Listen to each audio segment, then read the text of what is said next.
So how, with the Invisible War, and do you mind if I mention, Zerlina was one of the women on the stage at the Oscars that night.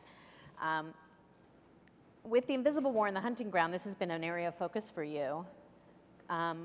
What lasered you into that, and how did you decide that you were going to use documentary film to create legislative change and policy change? I mean, there was immediate reaction to both these films that happened politically, and I think probably every documentarian and every person out there using this kind of media would like to know what you think the magic was that made that kind of impact. It's a really good question. I have really good news because it's kind of a remarkable story. The magic is super simple, and you all have it. And I'm not being hyperbolic. I have no first-degree relationship to the issue of sexual assault. I'm not a survivor. As far as I know, the people close to me haven't at least come out as survivors. And what happened was I just simply read an article in the online journal Salon that a reporter wrote in 2006. And she wasn't writing about sexual assault either. She's sort of analogous to me. This wasn't her beat. She was just writing about women being in the military.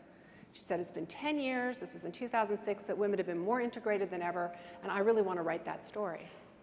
So she called up a lot of women. And what she found was about 12 out of 20 told her that they'd been assaulted while serving. Not overseas, not by the enemy, but right here on domestic soil by a fellow soldier. And that when they reported, they weren't believed, and they had no access to an impartial system of justice. So she pivoted, she called her editor, and she wrote an article about what it's like if you get sexually assaulted in the military and how their judicial process doesn't really accommodate a way to hear victims impartially. So I said, that's really interesting, that's kind of crazy. How could I not know this? How common is it? And she said, I don't know. And I said, I'm sure this story's going to get picked up. And Kirby and I went and did another film. We were on another project for HBO, and I called her back in 2 years, and I said, did anyone call? Did anything happen? And she says, nothing, no one. So we just jumped in and said, we're going to research this and figure this out, because it just totally doesn't make sense to us. So I started calling survivors, and for about 2 years, we did investigative reporting work, and we found out that not only did this, it wasn't anomalous what she was reporting, it actually was ubiquitous. And every day on US soil, 49 men or women are sexually assaulted, and of that, the percentage are minuscule of the perpetrators that are ever held accountable. So we went around and pitched this film, right? So we went around and pitched this film, and at that point in our careers, we were fairly well established. I'd had films on the BBC and on, I can't even remember, PBS. I mean, we weren't non-entities. We couldn't get anyone to give us any money. And they said, A, Amy, no one cares about women's stories, A. B, Amy, no one cares about women being raped, forget it, no audience for that. And C, women raped in the military, like, there's no audience for that. So we decided on our own dime to just go around the country and talk to these men and women, because we'd been so affected by doing the research we had. And we just said, we're making this film no matter what. We made the film, we get it, we open at Sundance, and I actually honestly remember walking in with the publicist at Sundance who said, and someone shouted to her, good luck with the rape film. And what happened next was amazing. The audience responded like I've never seen before, honestly.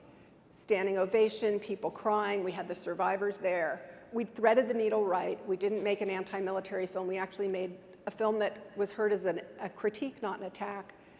And we saw this incredible response, and people were like, oh my God, we have to do something. And so to make a really long story short, which is a really long and amusing story, you know, we ended up doing this, suddenly we're okay, we've got this vehicle, what do we do? And we did this amazing impact campaign, and then from doing that impact campaign, which led to 5 congressional hearings in the military, Leon Panetta saw the film and actually changed policy. That was the defense secretary at the time, like crazy stuff. We went around to campuses showing Invisible War. And I'm a mom at that point. I don't have any dog in this race. We're actually onto another different film, completely different. And every time we showed it on campus, a kid would come up to us and say, you know, this happened to me right here at Bowdoin, right here at Dartmouth. They would talk to me afterwards, like in private, like in tears. And we were like, oh my God. And then we started getting letters in our inboxes. Dear Ms. Zierling, dear Mr. Dick, will you please make a film about what's going on right here in the US? So we pivoted, we went to HBO, we said, can we get an extension? We really feel like we need to do this film now. And we did The Hunting Ground, and you just saw the impact reel. So what's the message or story there? Like, what's so crazy, right? And whenever I would talk to students for The Hunting Ground, they said to me, the only reason I'm talking to you is because I saw Invisible War, and I was so inspired and moved by the women that spoke up. They gave me a voice, they empowered me. So the crazy thing is that now we're in, what, 2017, right? So it's almost, and an issue that was in this, no one would talk about, no one would hear about, is now something that's part of our common discourse. Lady Gaga singing at the Oscars, getting a standing ovation. You know, finally we have a slight shift in our culture of consciousness about this issue, where for the first time in actually our lifetimes, the perpetrators are being blamed to some degree more than victims, which is remarkable. But it all came about from one person telling their story. That's it. I mean, it really did. I mean, that's like the insane thing, right? A multitude of voices, and we collected those stories, and then the next set of people told those stories. It's the breadcrumbs. The one person Right. told their story, one other person heard it, expected there to be more, didn't get it. What can I do to spread this story? I mean, in the end, it was following those breadcrumbs and then constantly looking for how to amplify. And I think that's something we all in the room have seen people write about, things that we want to amplify. And I guess this just shows you that amplification has its place and has its power and has its, you know, its meaning. Even if it's not your story, it's amplifying other people's stories also. So thank you. Thank you for that work, because I feel like it's so much impact on a real issue. So, Sarah, you also ended up making a video that explored a problem that probably I'm going to guess a lot of us have dealt with. How many of you have dealt with trolls and harassment being, you know, in response to something you did when you raised your voice online and dared to speak? So Sarah has been a longtime sports journalist, and she ended up making a film about this, a short video that we're going to show a clip of so you get an idea, because I think it's something that lots of us similarly have dealt with. Yes, Sarah's video. There we go. You need to be hit in the head with a hockey puck and killed.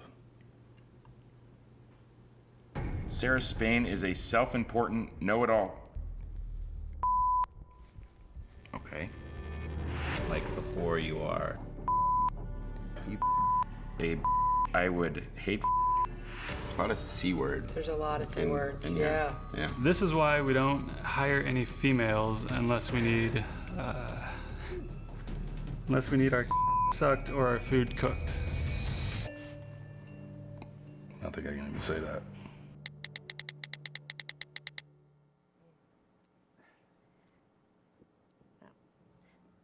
That is the most censored version I have ever seen of that.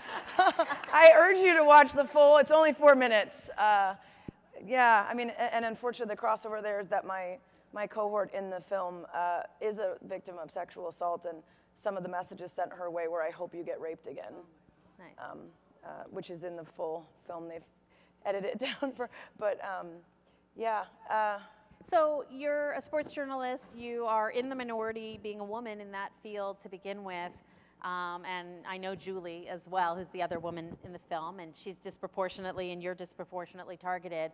But I think a lot of us go through, those of us who have worked in male-dominated spaces go through that, well, I'm not gonna draw attention to it even further by complaining about this. I'm just gonna power through and power through. And we also, and I've said this myself, shun the trolls, ignore the trolls. Like, they're looking for oxygen, don't give it to them. And you instead decided to pivot and like be, bam, this is what's happening. and make people face it? What drove that decision? And what do you feel is the impact of having made, yes, the longer More Than Mean, which is equally disturbing? I think as females in the sports world, a lot of times we spend the early part of our career trying to be one of the guys. We're not going to make it very far if we separate ourselves in a way that's going to feel like we're less than, we're more work, we're more drama. Anything's different about us. So if you're in a room full of 40 people and you're the only woman, you're just one of the guys. You don't want to stand out in any way that's going to cause your rising within the company to be potentially impacted. And I was riding that for a while, and I actually loved the fact that just being who I was, which is a woman who loves sports and drinking beer and watching football, made me pretty popular. The guys all want to get a beer with me. They all want to talk about sports. That's great. And then what I realized was there was a real pivot point for me, which was, do I want to stay just talking about box scores and quarterbacks and who's got the best team and everything else and have everybody want to grab a beer with me? Or do I want to take my position within this field and use it to talk about things that other people aren't? Whether that's, why are we celebrating and paying Floyd Mayweather when he's been convicted 5 times of sexual abuse and jailed only once and never acknowledged it and hasn't gotten any treatment and is probably still doing it? But we don't want to do that. We want to ask him how he bought all of his cars and why his house is so nice. Not interested in that. I'm interested in why we're not doing more. And I knew that it was going to make me less popular. And I knew that it was going to result in this. And the highest percentage of those tweets that I get that are, I hope you die and I hope you drink bleach and everything else, are always when I'm talking about male-female dynamics. Domestic violence, sexual assault, feminism, anything political involving women's rights. Every time. That is when the vitriol comes. And I understand that everybody gets attacked online. Any public figure, especially male, female, they get it. The problem is that the violence that we see in these tweets is actually reflected in real life, in the lives of women every day. When male sports reporters get, I hope you die, they're not being threatened with that. And my coworkers are being followed from their office. My coworkers having people say, I know which door you go in, don't go in that door tomorrow, I'll be there. Just for writing about something like Floyd Mayweather or Muslim women who want to compete in sports.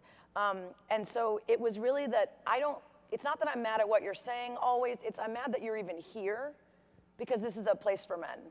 And I just decided that I was wanting to have it be a meaningful job where I love the sports part of it, but I also want to use my voice. And it's so difficult, I think, early on as a woman in a male-dominated field to speak out because you don't have the agency yet, and you could lose everything.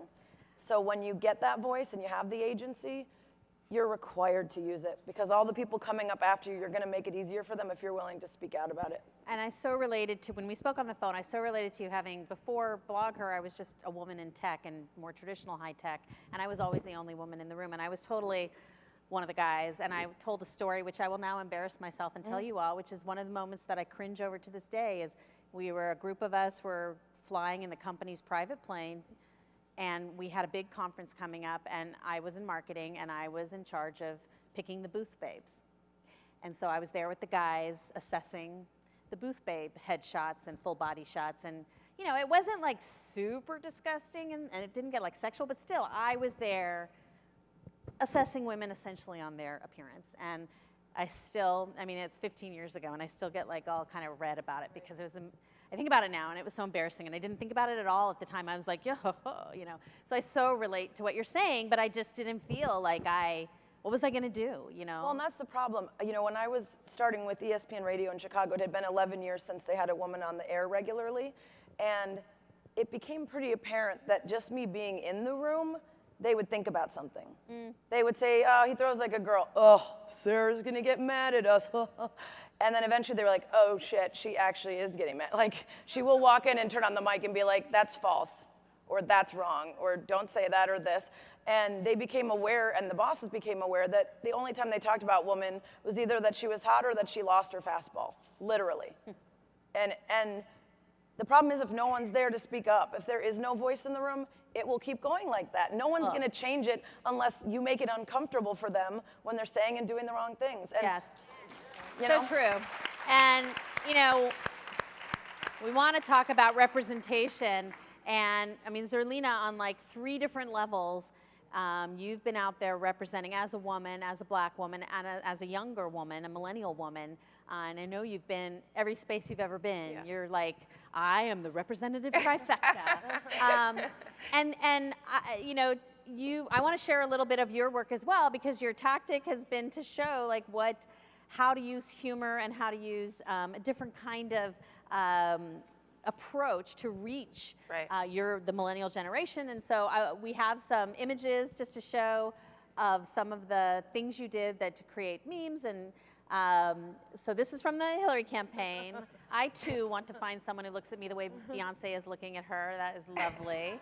And that's your partner. My partner in feminism, Jess McIntosh. Oh, is she here? Is Jess here? She's not here. She's my co-host on my radio show now, though. Oh, okay. And then also the ever wonderful animated GIFs Yes. from your newsletter. Okay. And then there's another one.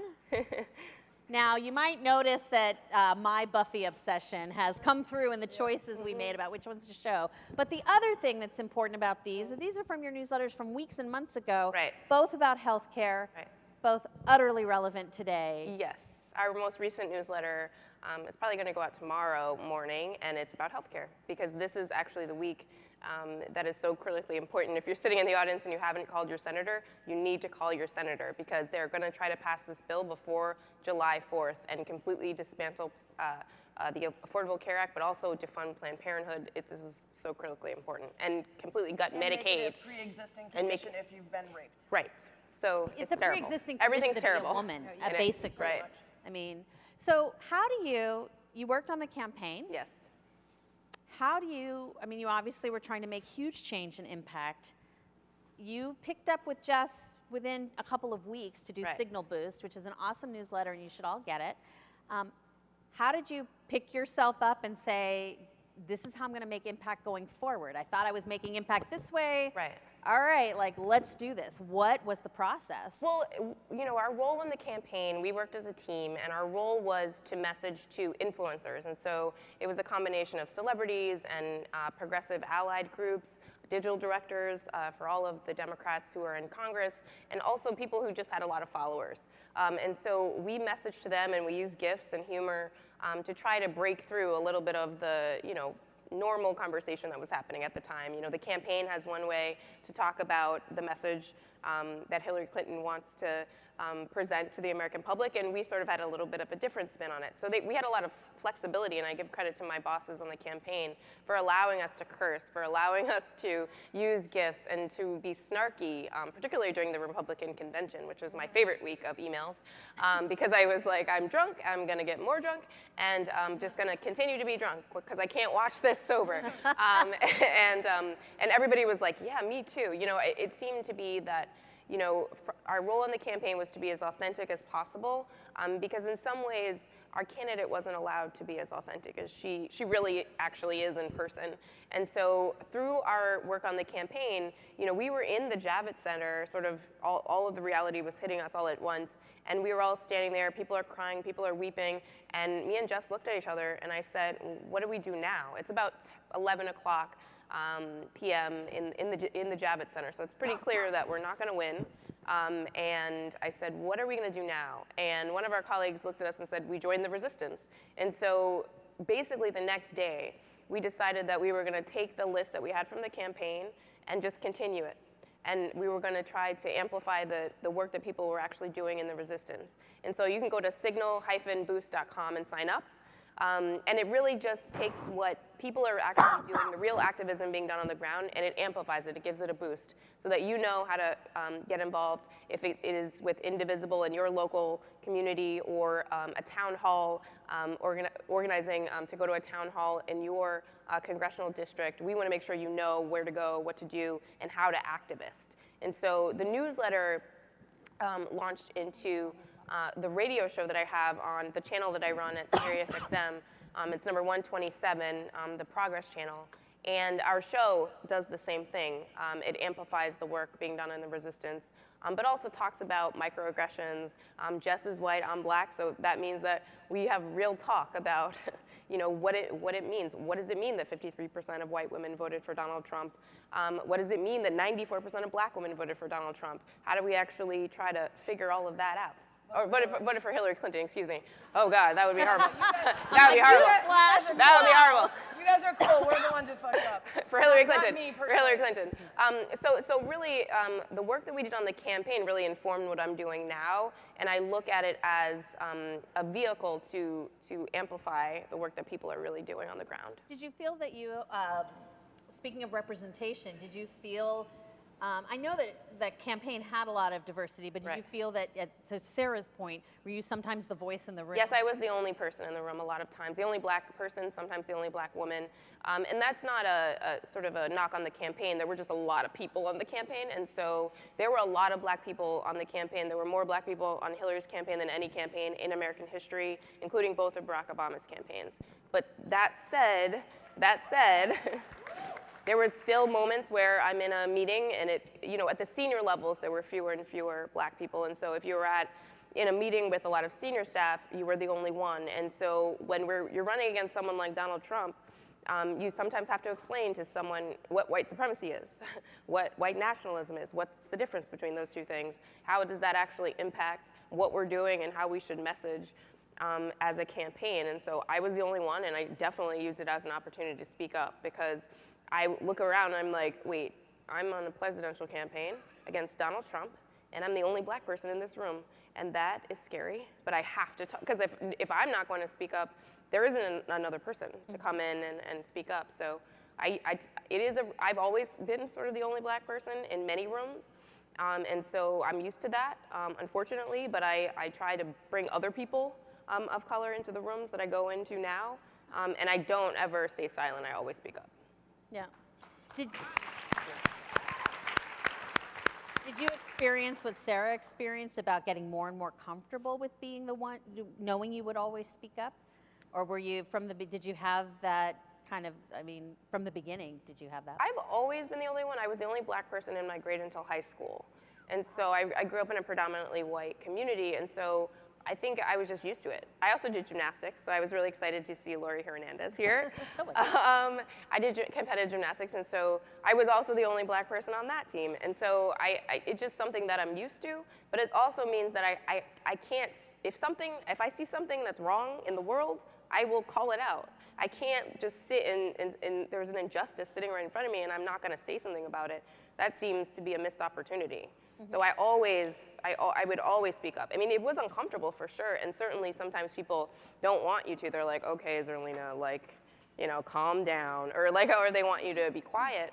But I usually don't raise my voice, which also is very disconcerting for some people, because I'll make a really sharp point with a very composed face. It's really good for television, actually. Really good. Yeah, it is, actually. Yeah. It's funny that you mentioned speaking out against injustice, and I only want to interject quickly to say that what's interesting about the sports world is that it's a meritocracy. You cannot blame your losses on anything but your own performance unless you really get out there and you try to blame a ref for a bad call or a coach for calling the wrong play. But for the most part, one of the reasons that I love sports, coming from a family of lawyers, is that it's fair, right? You do your best, and if you don't win, you figure out what you did wrong, and you go back and you try again. Right. And when there are injustices in the world of sport, it stands out so much more. Colin Kaepernick, if you're looking at his stats and you're like, what's going on here? If you're looking at why is it that we're on the 45th anniversary of Title IX, and in 72, 99% of women's coaches in college were women, and now we're at 37, because the money's going up and now they're hiring men for those jobs instead of women. There are so many inequities that we can look at the numbers in sports and say, this is easy. We know this isn't fair. Yeah. And so for me, I think partly it's the family of lawyers thing, where I see something that by my principles seems wrong, and then it becomes easy to speak up, because you have all the evidence here. Right, which in politics I think it would frustrate the hell out of me, because no one cares if it's fair or true or anything anymore. But in sports, at least I can look at the highlight and be like, sorry, it's right there. Well, I was going to ask you if you had written about Colin Kaepernick. So I'm from the Bay Area, so I had stopped. I've been a Niners fan for a really long time, and I had stopped. I saw the movie Concussion, and I got really wigged out, and I stopped watching. But then Colin started taking his stand by taking a knee, and and the Niners seemed to be supporting him, so I started watching again, and now I'm like, done. NFL, done. But I was curious when you were saying that all the trolling you get has been around gender things. I was wondering if you had written about Colin and gotten trolling around that. I haven't written about him, but I've spoken about him a lot on SportsCenter on my radio shows. And we're in a difficult position at ESPN as far as covering politics goes. And unfortunately, some right-wing sites say that ESPN's numbers are going down because we're political and we lean left, when in fact it's that everyone's cutting their cords, and if you don't get 1 million households that never watched ESPN to pay you anyway, then you're gonna lose. So honestly, when Donald Trump was elected, I had moments of such rage and desire to act that I thought, I don't know if I can keep my job, and I just signed a 4-year contract because I felt so limited.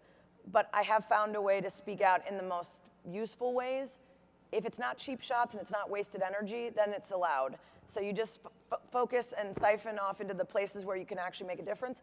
And we do write about all the issues, especially at ESPNW, which is the website that I write for that's a part of ESPN. We focus so much on issues that cannot be ignored. Sexual assault, Donald Trump.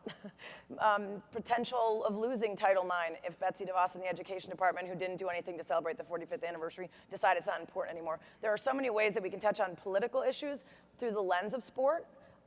And we had a screening of The Hunting Ground at ESPN's campus. Her work on that movie involving Jameis Winston and his accuser was a massive part of those of us in the sports world trying to get us to speak out about how the Tallahassee police completely botched everything.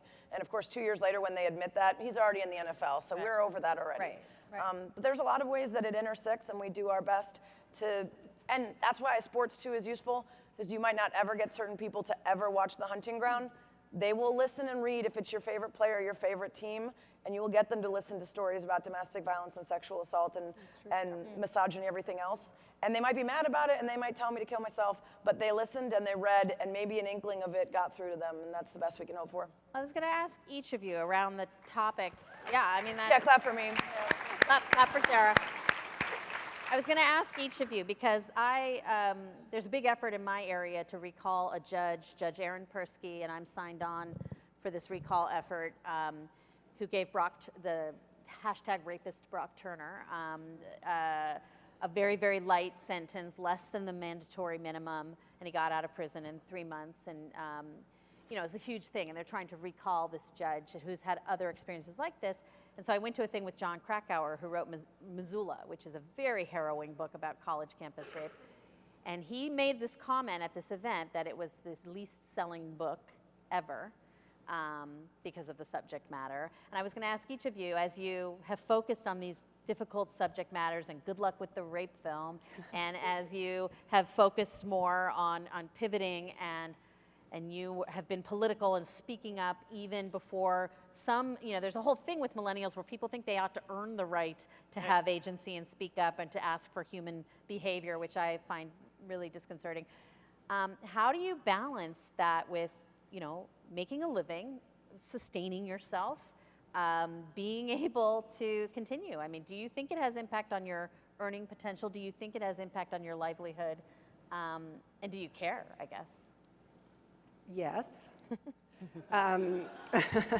No, you know, you make certain choices and trade-offs, but you got to do what you got to do. I mean, we've heard that every speaker said you got to do what you got to do. You got to follow your voice. You got to follow your passion, right? I mean, I'd make a lot more if I did extreme sports documentaries, if I followed Madonna around or Beyonce with a camera, if I Dogs, puppies, animal films. I mean, we studied this, March of the Penguins. Or if you're really funny and snarky like Michael Moore, like that's kind of it. Like that's what makes money in this field, and it's not rape movies. However, you know, we are the little train that could, right? Like we're the miracle story. So we made a badass fucking, like, you know, no holds barred, you know, film on this issue, and guess what? They watched, they cared, they came, they showed up, and they fucking changed policy. Sorry, I'm like, I started it. Now you get mad. There's a lot of fucking here. I have a sailor's mouth. This is why I'm so impressed with Zerlina, because she can like keep the straight face. This is why I'm not on CNN every night. Like, literally, also just on terms of the misogyny thing, like you would not believe the notes. Like Kirby's that we're a filmmaking team, and like we then get media prepped, right? I always got the note to smile. Can you imagine smiling when you're talking about sexual assault? Oh, my daughter, you know, like these women are just getting raped so many times. And they're like, Amy, if you don't smile, it looks too stern. People feel like they're being schooled, you know? So literally, so I'm like trying to hold it together, talking to Jon Stewart and thinking, are my lips going up a little? You know, like this. So this is the kind of shit we have to deal with. There I go again.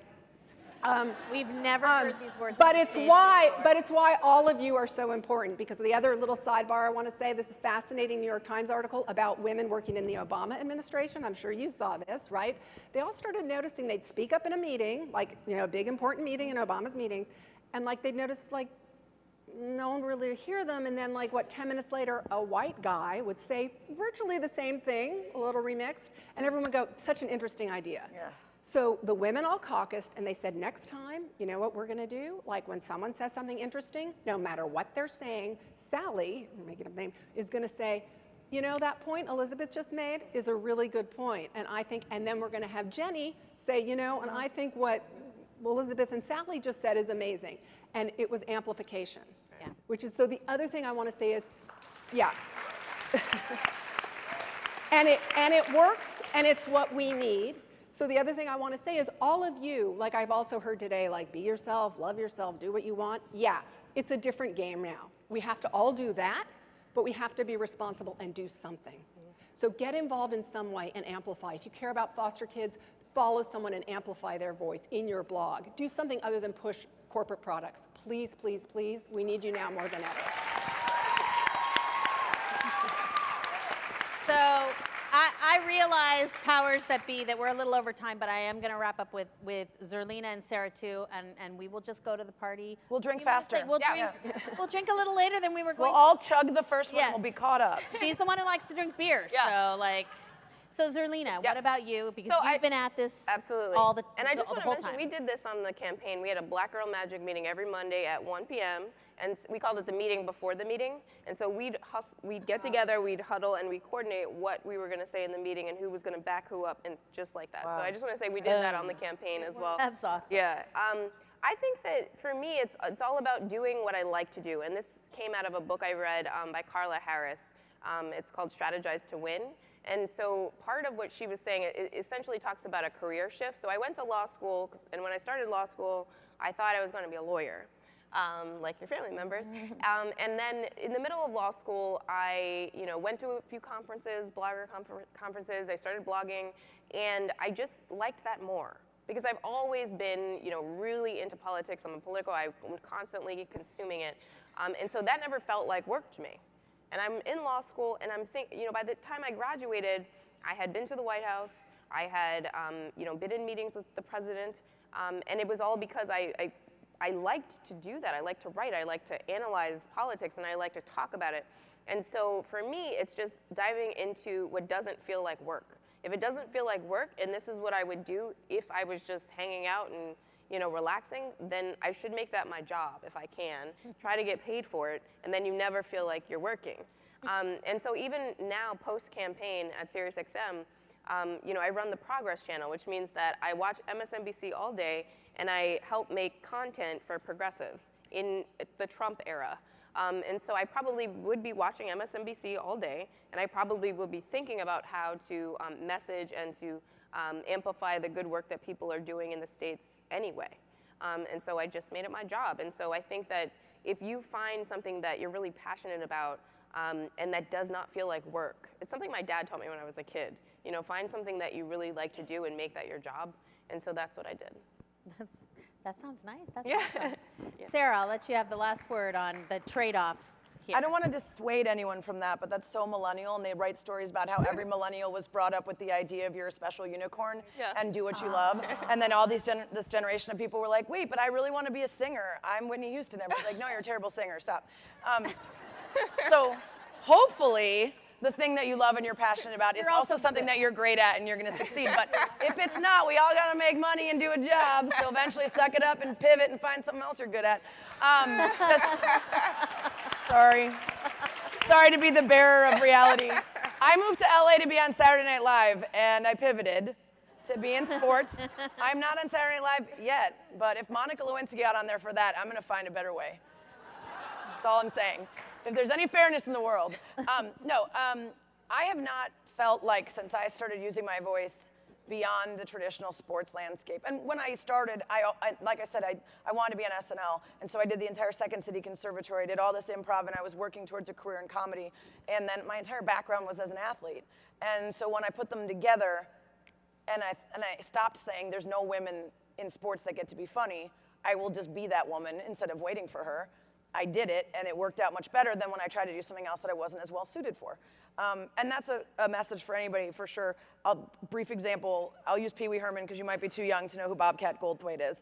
But I read, if you remember, I'm technically still a millennial by like a year, but I'm also old enough to know who that is. I read a book, and they said Bobcat Goldthwait, or Pee Wee Herman, didn't arrive in Hollywood because everybody was looking for him. Right. Certainly not. He arrived, he made a space for himself, and he was as authentically and truly himself, as weird as that was, that people embraced it. And so even though I'm not, as off as he is, I realized if there's not any women in sports that get to be funny, if they have to be serious anchors or bubbly sidelines reporters, I'm going to do it, and it's going to work because that's who I naturally am. And that's just been a recurring theme through the conference, though, about filling that gap. If there's something you want and you don't see, why don't you be it? You can't be the only person who wants it. Right. You're not that weird. You Yeah. guys are pretty weird, but you're not that weird. Like, Right. there are other people who want what you are not finding. Right. And just to wrap, I haven't had it affect me negatively when I've pivoted into that stuff, except for the bros that don't want to have beers with me, but the higher ups do.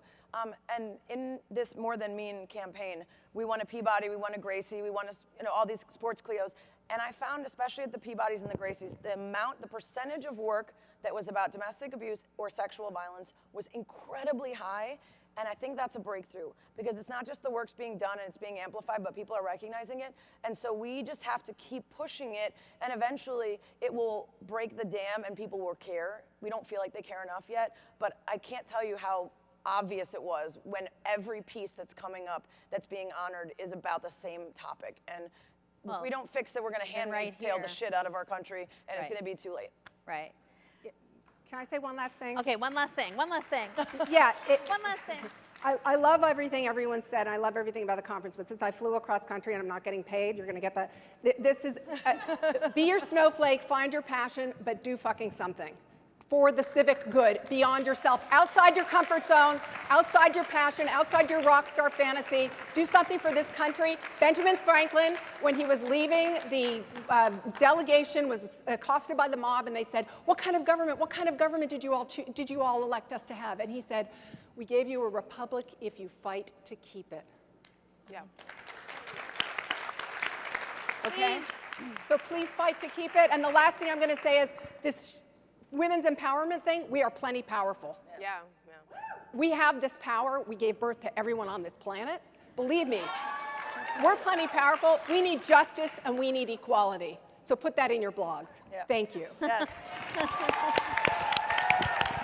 Amy 2020. Please join me in thanking Amy Zierling, Zerlina Maxwell, and Sarah Spain.